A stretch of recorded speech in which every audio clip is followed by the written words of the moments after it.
Okay, Assalamualaikum warahmatullahi wabarakatuh. Okay, untuk hari ini Ustazah akan terangkan sedikit tentang tajuk kita yang terakhir daripada buku Adab Islamiah, Adab dan Akhlak Islamiah.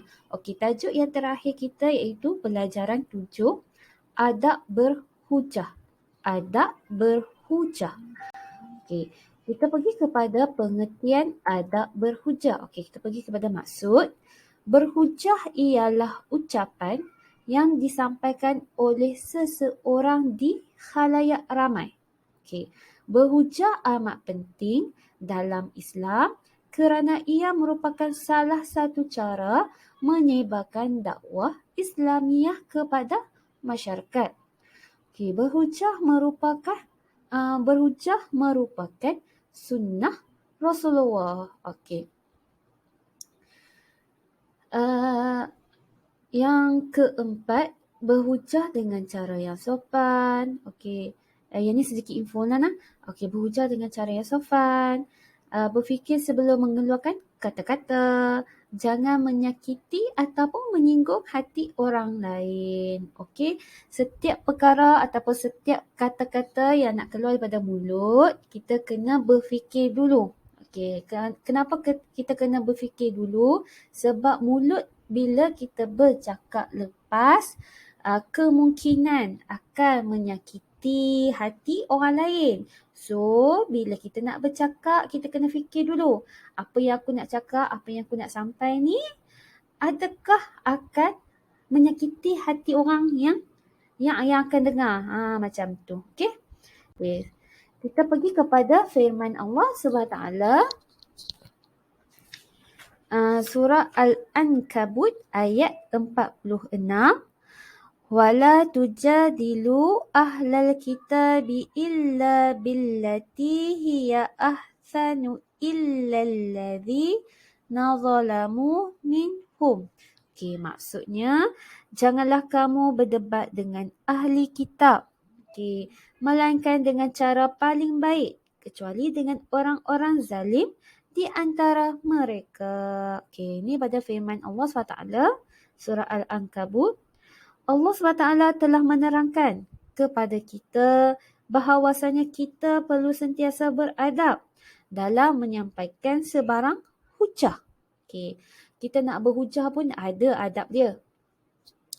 Dengan itu supaya kita tidak mudah lupa diri, sentiasa mengikut akhlak mulia orang-orang yang beriman. Okey, sebagai contoh kita tengok Nabi Muhammad SAW. Kita ambil sebagai contoh. Okey, kita ambil sebagai contoh. Kita pergi kepada adab-adab berhujah. Okey, nombor 1, menyampaikan hujah secara berhemah. 2, tidak terlalu lama dan membosankan. Okey. Yang ketiga, tegas dan berlapang dada ketika berhujah. Yang keempat, ucapan tidak menyentuh perkara sensitif. Okey, maksudnya kita nak berhujah ni, kita tak boleh nak sentuh perkara sensitif ataupun melibatkan individu-individu tertentu. Kita tak boleh nak mengaibkan dia dalam satu majlis. Okey, perkara sensitif kita elakkan dalam isi kandungan kita. Okey, yang kelima, isi kandungan sesuai dengan tajuk. Yang keenam, bersandarkan dengan Al-Quran dan hadis. Okey, kalau kita nak cakap benda baik-baik, kita kena lihat, kita kena ambil Al-Quran dan hadis sebagai rujukan kita.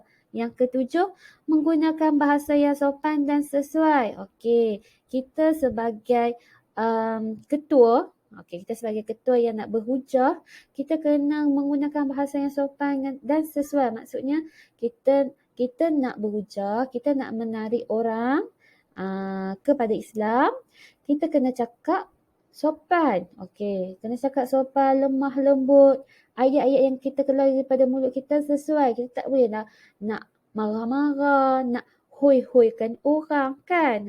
So kita kena cakap secara sopan. Bila kita cakap dengan secara sopan, kita keluarkan kata-kata yang baik kan. InsyaAllah pendengar-pendengar yang ada dalam dewan tu tertarik dengan kita kan. Okey, yang ke-8, ucapan yang tidak menyentuh peribadi seseorang. Okey, maksudnya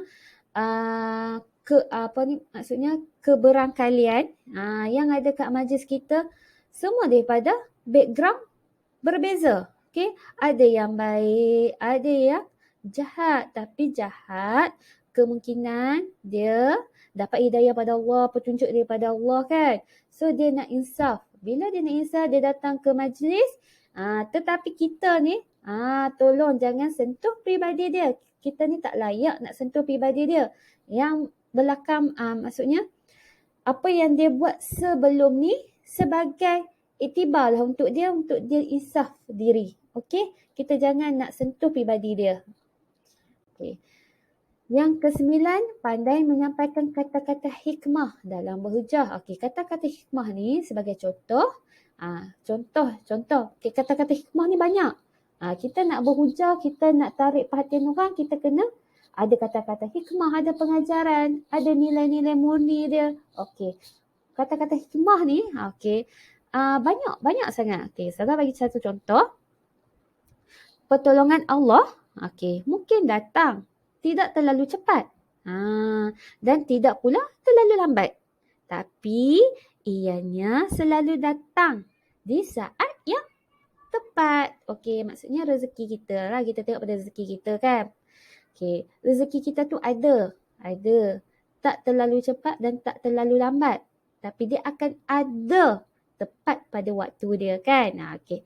Yang ke-10, berpakaian kemas bersesuaian dengan kehendak Islam, iaitu menutup aurat. Boleh ke nak pergi majlis-majlis ilmu, nak pergi ke masjid pakai seluar pendek? Tak sesuai kan seluar pendek? Bukan tempat dia kat situ kan. So kita kena pakailah pakaian kemas. Kita nak pergi ambil ilmu ni, kita nak pergi belajar. Tempat-tempat ilmu ni tempat-tempat malaikat yang hadir. So kita kenalah berpakaian kemas, wangian kan, berwangi. Lepas tu menutup aurat. Okey, tempat-tempat ilmu ni malaikat yang datang. So kita kena beradab. Okey, kita pergi kepada ciri-ciri adab berhujah. Okey, ciri-ciri adab berhujah ada 2. Okey, 1, ciri-ciri berhujah yang baik. Yang kedua, ciri-ciri berhujah yang tidak baik. Okey, kita tengok kepada kiri ustazah dulu, iaitu ciri-ciri berhujah yang baik. Yang pertama, berperibadi mulia dan baik. Yang kedua, mempunyai keyakinan terhadap diri sendiri. Okey. Yang ketiga, mampu mengawal dan menarik perhatian pendengar kepada hujahnya. Dan yang terakhir sekali, mempunyai pengetahuan yang luas di dalam isi hujah yang disampaikan. Okey, kita tengok kepada ciri-ciri berhujah yang tidak baik. Okey. Yang pertama, terlalu lama dan membosankan. Okey. Yang kedua, tiada pengisian rohani dan membina. Okey. Yang ketiga, menggunakan bahasa yang kasar dan kesat. Yang keempat, hujah yang disampaikan dengan cara emosi.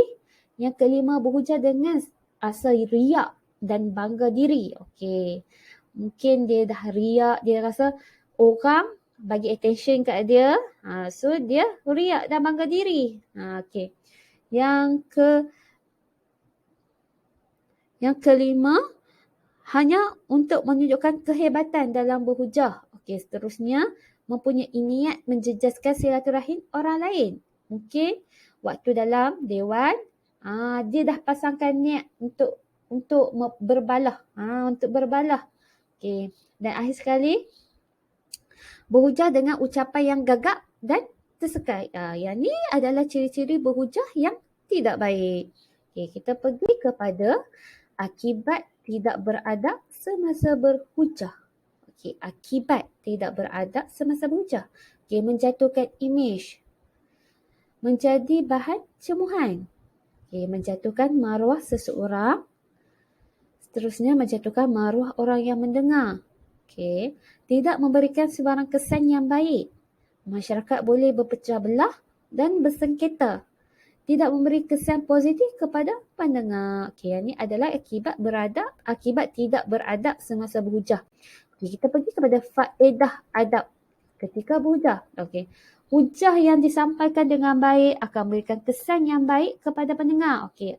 Kita cakap benda baik, positiflah kita yang dapat. Kalau kita bercakap benda yang tak baik, negatiflah kita punya hujahan. Okey. Hujah yang baik akan memberikan kita faedah. Okey, faedah kepada individu.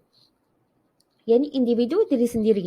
Okey, dapat menyelesaikan masalah dengan baik, boleh mengubah sikap pendengar dengan mudah, mudah menerima teguran dalam sesuatu perkara. Okey, kita dah pergi kepada individu. Okey, yang ni kita pergi kepada masyarakat. Okey, yang apa faedah? Okey, yang masyarakat dapat. Faedah yang masyarakat dapat. Okey, dapat menyatu padukan masyarakat dengan baik. Kita dapat berkumpul bersilaturahim, kita punya hubungan tak berpecah belah kan, tak bersengketa. Okey, dapat menyatukan padu masyarakat dengan baik. Okey, dapat memberikan motivasi ke arah perpaduan dalam kelompok masyarakat. Okey, dalam kelompok masyarakat tu kita beri motivasi untuk ke arah perpaduan dalam kelompok masyarakat. Okey. Yang ni slide Ustazah yang terakhir. Okey, renungkan sabda Rasulullah SAW. Balighu anni walau ayah. Balighu anni walau ayah. Okey, maksudnya sampaikanlah dariku walau hanya satu ayat. Okey, sampaikanlah dari aku walau hanya satu ayat. Okey, diriwayatkan oleh Al-Bukhari. Okey, kita ni hendaklah, okey, ni sekadar renungan, sekadar info ataupun sekadar ringkasan daripada slide-slide Ustazah yang sebelum ni. Hendaklah menggunakan bahasa yang sopan, nada suara dan gaya yang sesuai. Berhujah tidak terlalu lama sehingga membosankan. Berhujah tidak terlalu ringkas sehingga tidak mencapai maksud. Berhujah hendak bersandarkan kepada hujah Al-Quran dan hadis serta dimantapkan dengan hujah akal. Okey, kita ada Al-Quran dan hadis. Sebagai orang Islam, Al-Quran dan hadis adalah rujukan. Okey, sebelum kita nak bercakap, sebelum kita nak berkata sesuatu, kita kena berbalik kepada Al-Quran dan hadis. Okey, tambahkan sedikit hujah dengan akal. Okey. Hujah hendaklah disampaikan dengan penuh keyakinan, fasih dan lancar. Okey, sampai sini saja Ustazah punya perbentangan, Ustazah punya video. Okey, ini adalah tajuk kita yang terakhir daripada buku Adab dan Akhlak Islamiah. Okey, Ustazah harap latihan-latihan sebelum ni yang Ustazah beri, yang Ustazah bagi dapat buat. Dah siap boleh hantar ke Ustazah. Okey. Assalamualaikum. Terima kasih.